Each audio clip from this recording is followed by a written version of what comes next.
This message comes from Bombas. Comfy footwear is the last thing you want to worry about this summer. Bombas sandals and slides are perfect for beach days, barbecues, and everything in between. Go to bombas.com/NPR. This is Planet Money from NPR. Asher Speer is preparing for the biggest job interview of his life, and he's feeling pretty nervous about it. There are potentially dozens of other qualified candidates in the running, and Asher hasn't had a job in a very long time. How long have you been unemployed? 11 years. And why is that? I'm a child. I can't have a job. Yeah, we should mention Asher hasn't worked for 11 years because he is, in fact, only 11 years old. I mean, I can do stuff like mowing people's lawns and stuff, but these dang laws prevent me from a real paying job. Dang you, child labor laws. Dang you! Asher cannot wait to get his first W-2. So this summer, when he and his parents were looking into potential fun camps, they decided to send him to a place where he can pretend to join the workforce. Where in the world are we right now? The very nice, beautiful BizTown. We are at JA BizTown summer camp. They happen all over the country. This one's in Portland, Oregon. What does it look like in here? Slight chaos. I mean, there's about 80, 90 kids, so. This is not the kind of camp where you go canoeing or hop on a horse. We did not see a child make a single friendship bracelet. No. JA BizTown is a camp where kids between 10 and 14 years old learn to fill out paperwork or open a checking account. Let's talk about debit cards. They learn how to track their personal spending. Should you give your PIN to anybody? No, definitely not. And how to calculate the interest on a loan. Anyone know what an Excel spreadsheet is? Yeah? It's a spreadsheet that adults use for lots of things. In a lot of ways, BizTown is about giving kids a glimpse into adulthood.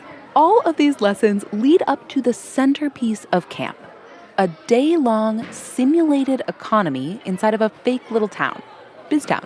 And BizTown runs on child labor. The kids there take on jobs. They can be a CEO or a chief financial officer or a regular worker bee.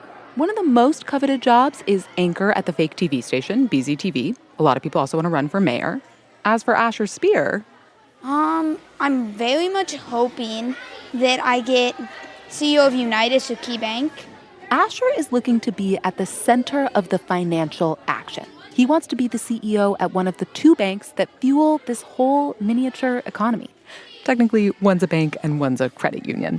Why do you want Unitas or KeyBank? Because the CEO's going to manage all the loans, and I want to manage business loans because it's fun.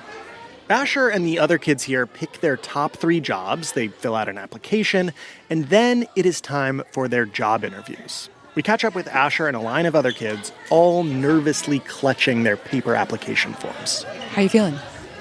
Scared. Just make it wake. When it's Asher's turn, he heads to a storefront in the corner of BizTown.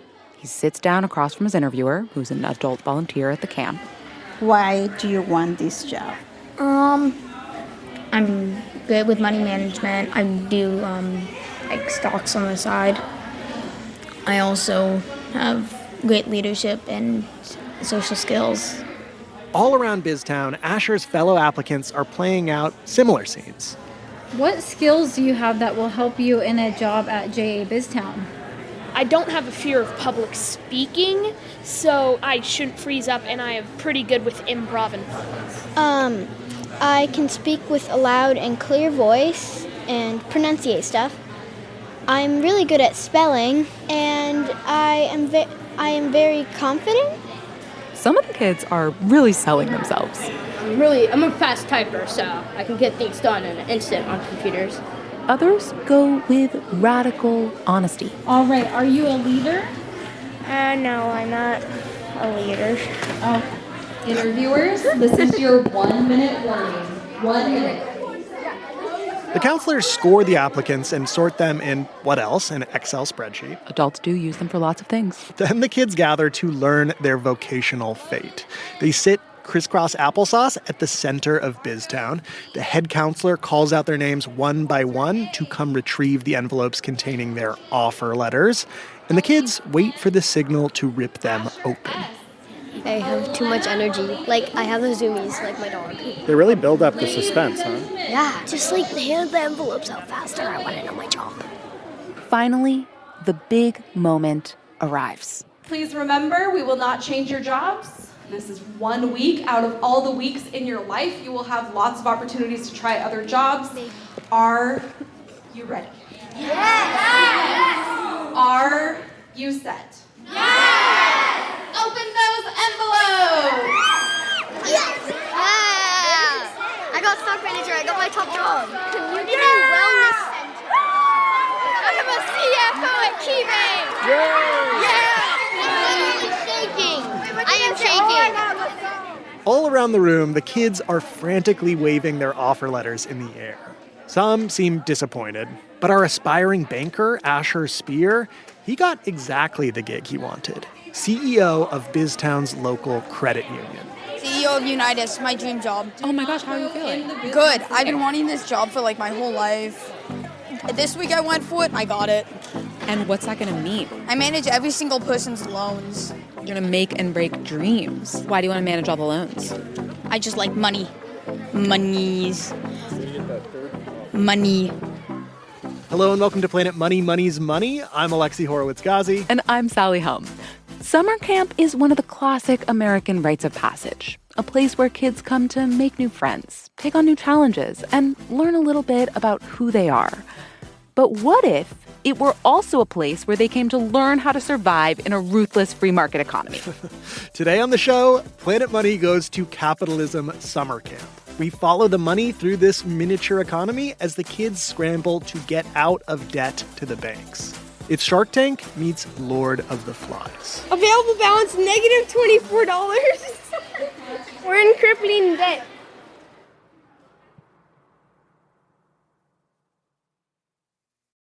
Support for this podcast and for Planet Money Summer School comes from Capital One. With no fees or minimums on checking accounts, it's no wonder the Capital One bank guy is passionate about banking with Capital One. If he were here, he wouldn't just tell you about no fees or minimums. He'd also talk about how Capital One cafes are open 7 days a week to handle your banking needs. It's pretty much all he talks about, in a good way. What's in your wallet? Terms apply. See CapitalOne.com/bank. Capital One N.A., member FDIC.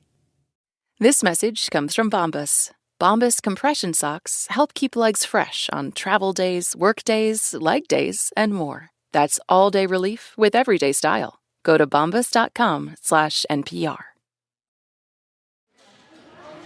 Less than 24 hours after receiving their job offer letters, 80 or so kids gather at the center of BizTown. They are ready to take this dollhouse economy into their own tiny hands. JA BizTown citizens, attention, JA BizTown citizens.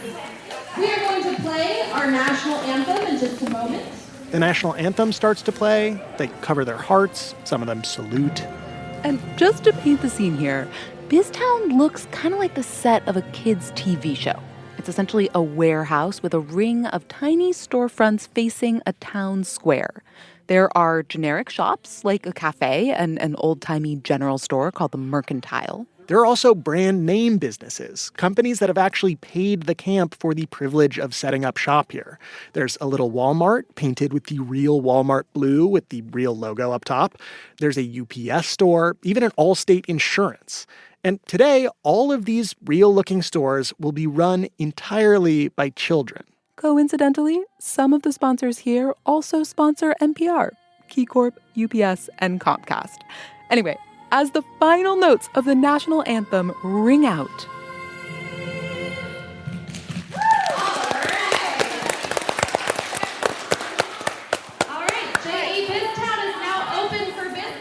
the kids fan out across the room and take up their positions. The CFOs scoot into chairs behind their little desks. The Walmart sales managers put on child-sized blue vests, pretending for the day to be a part of the American workforce. And that is kind of the point of BizTown. The nonprofit behind the program, Junior Achievement, bills it in part as a way to give kids all over the country a basic understanding of the free enterprise system. Camp counselor John Duffy explains BizTown like this. The core economic lessons that we're teaching is that the system relies on all parts of the whole.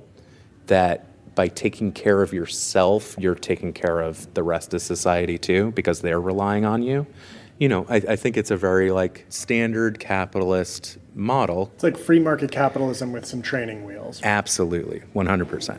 And the first central economic lesson here is that the BizTown economy runs on debt. All the businesses start their day with $0. Before they can do anything, they have to take out a loan from one of BizTown's 2 banks. The goal for every CEO and CFO is to pay back that loan with interest by the end of the day, to get their business out of debt before they get picked up by their parents. So the first thing that all of the CEOs and CFOs have to do is figure out the size of the loans they'll need to take out. Do some math. We walk over to the old-timey mercantile store. It is decked out with an old kettle, a little tiny rocking chair. There's an old-timey barrel in the mix. There, we find 11-year-old store manager Penny Petralia and her CFO, Isla Hather. They're adding up numbers and calculating their expenses for the day. So we have advertising costs, property tax, health care, rent, philanthropy, office equipment, business insurance, business sign, technology fees, and utilities. And then obviously the cost of what we have to pay everybody, which is kind of expensive. Once they tally up their operating costs, the CEOs of each business then have to get their loan applications approved by one of BizTown's 2 banks, KeyBank or Unitas Community Credit Union. And that is where we find 11-year-old banking CEO Asher Spear, holding court as a string of preteen CEOs stream through with their loan agreements. Asher, how many papers do you think you've signed today? Easily 20. Is your hand getting tired? I'm good. I've trained for this. You've trained for this how? I sign stuff all the time. I need more pencils.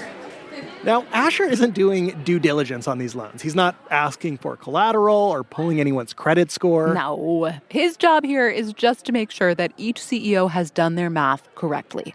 If it all checks out, he is able to approve their loans and transfer the funds. And Asher is taking all of this super seriously. Not only because he wants to do a good job, but because in his mind, Unitas Credit Union is in a head-to-head competition with BizTown's other financial institution, KeyBank.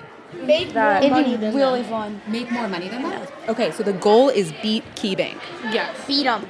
And in order to beat them, Asher wants to collect all of his debts before KeyBank can collect theirs. His business rival is the CEO of KeyBank, Elise Nicholas. On the other side of town, she's going over her own stack of loan applications inside what looks like a real KeyBank branch with fake marble columns and a big red key logo over the entrance. Elise is already in the thick of it. She's going over the loan application from BizTown's cafe when she discovers a problem with their math. The cafe, their loan amount is $129, and they wrote $159. Okay, so it says loan rejected successfully. We tell Elise what we heard over at Unitas Credit Union. They're sort of hoping to beat you guys today. Do you feel that way? Definitely. I mean, me and Ash were talking when we first got our jobs, and we agreed that we were business rivals. No, look, there's nothing in the rules that says KeyBank and Unitas are in competition. But clearly, both of these CEOs just cannot resist the urge to win. So Elise is taking her loan approvals extra seriously. She bolts off to the cafe to tell them to resubmit their loan. Excuse me, where's your guys' CFO? Your loan was rejected because the information was wrong. So I think you have to review it and re-enter the information. Just then, Asher from the credit union rushes into the cafe to check up on his competition. How are you not stressed? I'm stressed. I had to reject a loan. You rejected the cafe's loan? Yes, they were wrong. Eventually, the cafe does get the math right. Elise and Asher approve loan after loan until finally, Asher has just one more left. Then the next phase of BizTown will begin. And then they just have to pay their debts. All right, so you're almost done with getting them all into debt. Now you need to get them to pay back. Bingo. Finally, all the CEOs have secured their loans. Now the kids can focus on actually running their businesses and generating revenue. And just like in the adult world, as the money starts flowing out, you can see the gears of the economy grind into motion. The workers get to work. Employees at UPS, wearing the company's signature brown uniforms, start distributing supplies to the businesses. Utility workers in hard hats and vests start making the rounds to read the town's fake gas meters. The construction workers appear to just be building a single Adirondack chair. Do you know if this is a wrench or not? That is a wrench. Can confirm. Finally, the counselors announced that it's time for the first shift of workers to get their paychecks and go on break. All right, everyone. So we're going to start our first red group break. So if you're not in the red group, you're going to keep working. A third of the kids line up under fluorescent lights at the bank or the credit union to get their money. And that is where we find Edhem Alawadi, CEO of the Office Supply Company, in line at the bank holding his executive-level paycheck. I got $8.82. How does that feel? It's nice because other people make less, and I got the most paying job. All right, so you're at the top of the food chain? I'm at the top of the food chain, yeah. The kids are all paid in the local currency, which are called BizTown bucks. They look kind of like Monopoly money. And as a CEO, Adhem is in the highest pay grade in BizTown. CEOs get paid $9 per pay period, that is before taxes, which are indeed deducted. CFOs make $8.50, and everyone else, the cashiers, the construction workers, the meter readers, they all make a minimum wage of $8 flat. This, of course, is one of the big places where the BizTown economy diverges from the real one. The CEO at the UPS in BizTown, for example, makes exactly one BizTown buck more than the lowest paid delivery worker. While in real life, the CEO of UPS has recently made more than 500 times the starting pay for UPS drivers. All right, so Adhem, highly paid CEO, but not that highly paid. He steps up to a child bank teller. Account number? 240. 240. Gets his money. And yes, I would like cash back $2. Got you. And immediately heads off to the cafe. And this is where we see the next part of the BizTown economy spring to life as some of these workers transform into consumers. Popcorn? Yep, we have no snacks. Popcorn. The cafe is already bustling. Popcorn. Popcorn? I'll put it on my card. What do you want? Popcorn? Okay. They're serving real sodas, Rice Krispie treats, and popcorn. My goodness, everyone wants popcorn. The cafe workers, again, all children, they are overwhelmed. Holy moly. Oh, it's already that messy. It's madness. And at one of the cafe tables, we run into Isla Hather, the CFO of the old-timey mercantile store. She is happily munching on her first bag of popcorn. The person at the who took my order was like, "What do you want?" Did they seem stressed at the cafe? Yeah, I think I'm glad I've never signed up for a job like that. That sounds very bad. The service industry, it can be tough when things get slammed. Yeah. How are you feeling about your job so far? Our company is in like $200 of debt, but pretty good. Do you feel like you'll be happy or sad depending on how things turn out for the business? I mean, you can ask the CEO, but like, as long as I get everything I need. And while that may not be exactly the kind of self-interest that Adam Smith had in mind in The Wealth of Nations, it does feel like all around the room you can see the invisible hand at work as the kids scramble to supply the demands of their peers. How much are those little squishy things? The squishy balls? $2.50. Can I use debit card for the 50 cents? We only put debit card. Squishy balls at Walmart are a hot commodity. So are the sodas and bags of popcorn at the cafe, of course. But the most coveted commodity in all of BizTown isn't really a commodity at all. It's a puppy. Well, it's a stuffed animal puppy. Yes, it is available from BizTown's only nonprofit, the Humane Society, for a $9 adoption fee. And as we look around the town, it starts to become clear that some businesses should be able to make a profit no problem, while others seem like they might be kind of doomed to default on their loans. I mean, the cafe? Packed. Walmart? Pretty packed, too. Confusingly, a storefront called the International Sign Company is swamped. Indeed, because they sell signs, but also apparently a coveted giant pencil. I wanted one. I mean, good luck. However, some of the stores are not really bringing in customers. Like, no one is spending their break at the copy and print shop. No one really seems to want any old-timey products from the old-timey mercantile store. And the company that seems most doomed to fail is Allstate Insurance. Yes, they are selling fake car and life insurance to the kids of BizTown. And keep in mind, children are maybe the worst possible market for insurance. They have no dependents. They are the dependents. They haven't been alive long enough to understand long-term catastrophic risk, and a lot of them think of themselves as invincible. The Allstate employees are so strapped for customers that one of them actually pitches us on a policy. Can you guys buy some car and life insurance from Allstate, please? Sorry, I can't. I don't think I have any BizTown bucks. You think I need life insurance? I'm a little older than you guys, I guess. Yeah. As the day goes on, this cycle of consumption repeats over and over again. Yellow group, this is your 2-minute warning. Yellow group, 2 minutes. Different groups of kids go on break and spend their paychecks. Green group, you are now on break. By early afternoon, the most popular items are scarce. The cafe runs out of root beer, there are no more giant pencils. All the puppies are sold out for my break. No way. Yeah. All the puppies are gone? All the puppies. Had you been saving up for it? Yeah, I was saving up. I had enough money. Oh, man. What are you going to spend it on now? I don't know. These very popular businesses have been raking in the money and steadily making payments on their loans. But some of the businesses are struggling.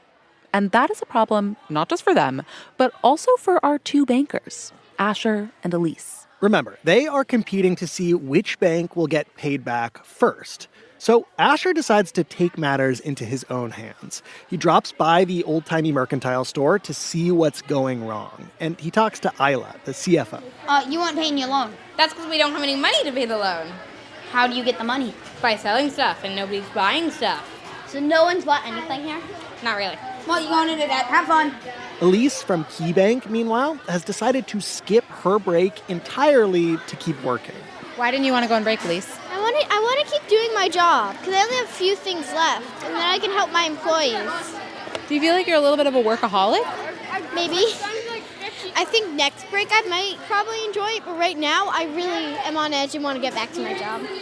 The kids are getting more and more frazzled. And for CEOs and CFOs, the pressure to pay their debts is getting intense. I mean, the interest is piling up. And a few of them start to get creative in order to make more money. For example, the BizTown fire marshal, Navalis DePadua, who works at City Hall, he's decided to work straight through his break in order to catch as many businesses as possible with code violations. Still messy. It was cleaned up. Let me see. Yes, it was. Navalis can issue fines for things like having a messy workspace. Why are you going to work again? Because we need to pay off our loan. So you're just trying to get money for the city? And fines are $60. That's a lot of money. Oh, that's a lot. I'm trying to do a complete route very quickly so I can get back around so they won't have cleaned up by the time I'm around, and I'll get to find them. So you're trying to make sure that you almost trick them, almost make it harder than it should be. You're nodding. Another innovation, the Comcast CEO, Gabriel Samore, has decided to start offering additional Wi-Fi routers to the other businesses for free so he can start billing them for extra Wi-Fi. We've already charged every business for Wi-Fi, but we need more money than that. So Wi-Fi routers are free now because more Wi-Fi routers equals more bills. All right, so it's like a promotion. Mm-hmm. Others might call that a scam. I don't know, they're getting double Wi-Fi, I don't know the problem. But even with this frenetic push to make as much money as possible, by the late afternoon, Asher at Unitas Credit Union, he's still feeling the pressure when he looks at his books. You know, they are full of outstanding loans. None of the CFOs have paid their debts yet. How do you feel about the fact they haven't paid you back? Oh, I'm mad. They're not giving me the money. What happens to your business if you don't get the money back? We go in debt and then we die. So you'll go under unless they pay you back. Yep.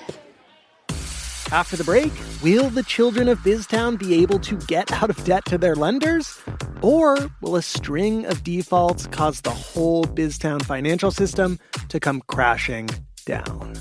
And we learn that things in BizTown might not be as they seem.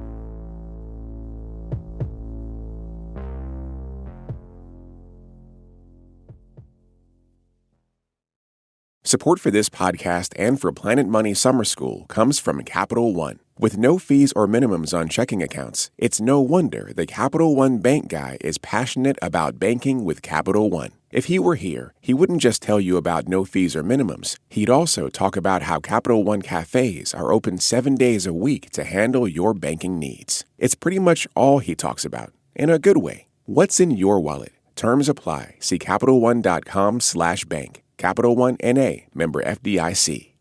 This message comes from Ethos. It's easy to put off getting life insurance until something unexpected happens. That makes you realize your family needs you covered. Ethos makes it easy. It's 100% online. No medical exam, just a few health questions. Apply in minutes and get same-day coverage up to $3 million. Get your free quote today at ethos.com/money. That's ethos.com/money. Application times and rates may vary.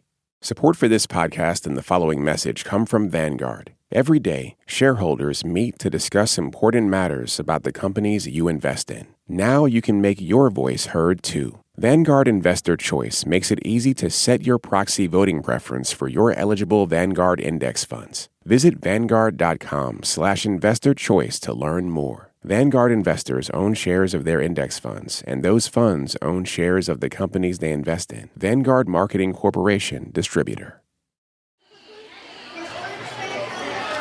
Apparently I'm getting fined or something?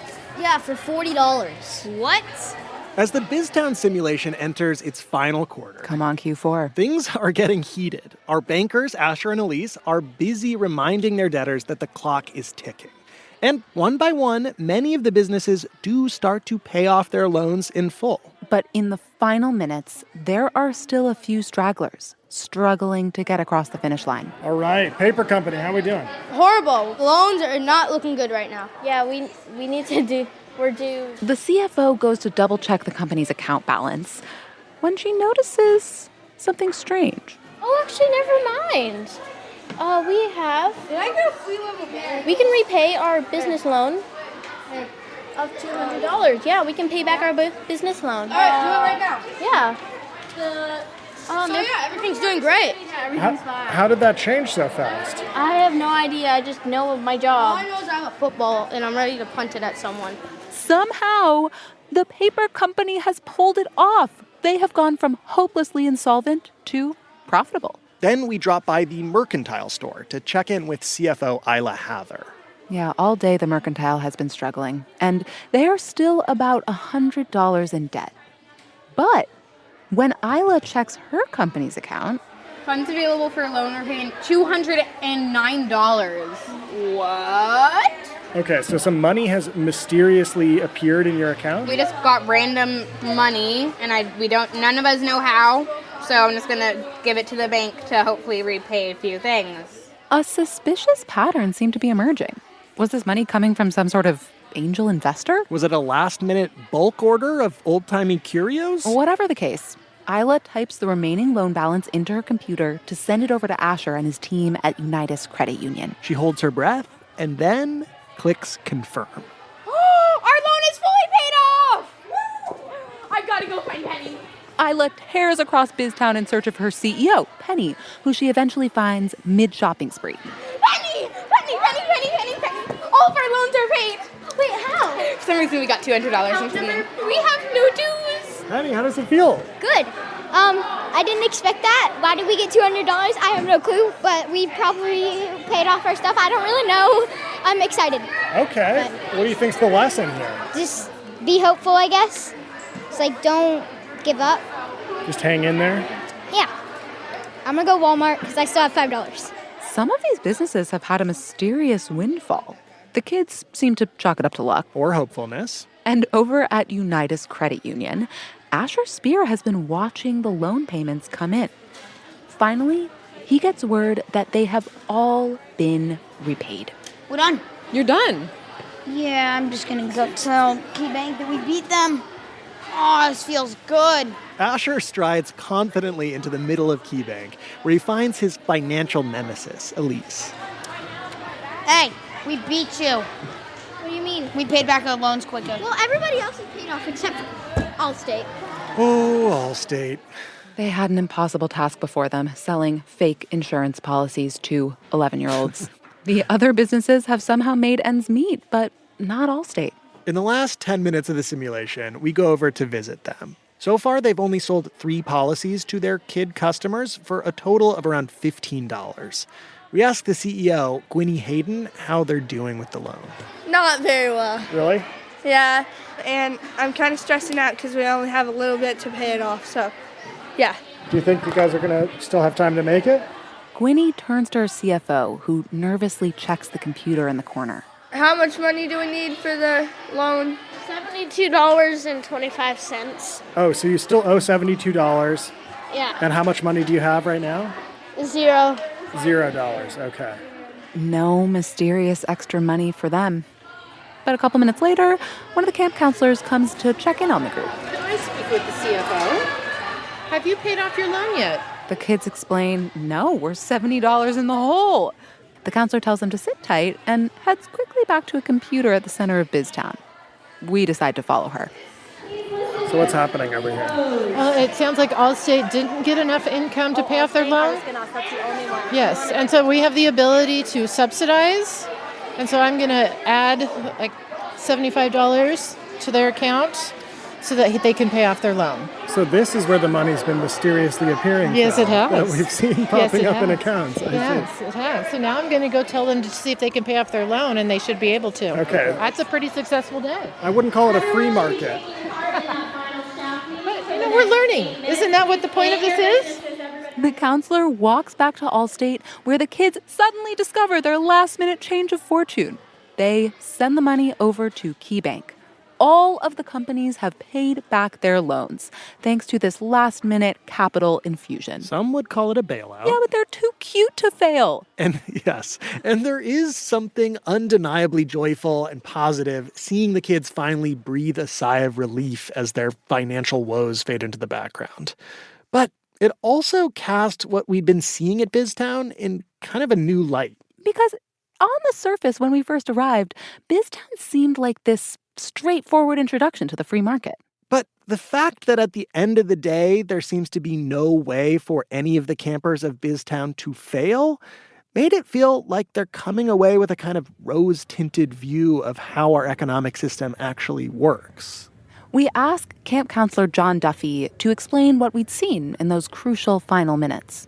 The big magic wand at the end of the day is if they have put anything towards their loan, we give them a subsidy for the rest. Because sometimes the salesmen at Allstate only sell 3 policies and they feel terrible about it. So then we come around with a subsidy and it's like listen, you did what you could do. You did the work. So it's like from each according to their ability, you kind of give subsidies to each according to their needs? Yeah. Isn't that just socialism? It's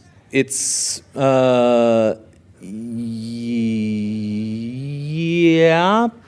And sure, John says, you could see what's going on here as a way of selling the free market to children with all the warm, fuzzy feelings of socialist equality. You know, capitalism with training wheels. But that isn't the entire picture. We realized BizTown is also kind of like an initiation into some of the essential economic rituals of adulthood. Filling out a job application, cashing a paycheck. It shows kids that we're all connected by the flow of money. Attention, JA BizTown citizens! Attention, JA BizTown citizens! JA BizTown is now closed. We are going to take the next 5 minutes. We're going to tidy up our businesses and try to make it look exactly like it did when we came in. After the last loan has been paid and the last stuffed puppy has been sold, the kids return to their little mini workplaces to clean up. They're plugging in cables, putting pencils back in drawers, arranging the paperwork into neat piles for the next workers of BizTown.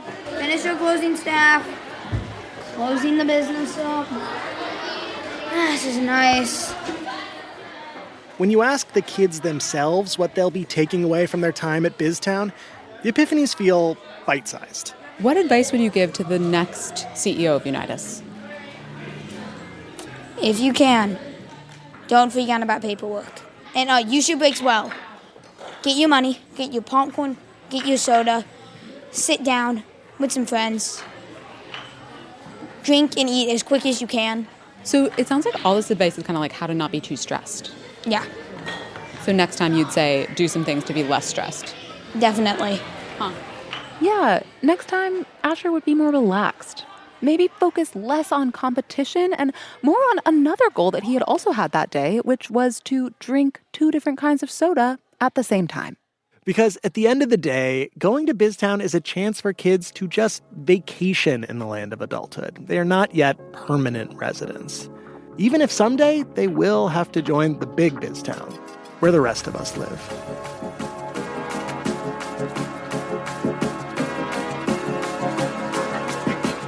This episode was produced by absolute genius James Sneed. It was edited by Jess Jang and fact-checked by Sierra Juarez. Engineering by Gilly Moon. Alex Goldmark is Planet Money's executive producer. Special thanks to Shannon Wakeman, Barbara Smith, Geraldine Breimer, and Tom Russell. I'm Alexi Horowitz-Ghazi. And I'm Sally Helm. This is NPR. Thanks for listening.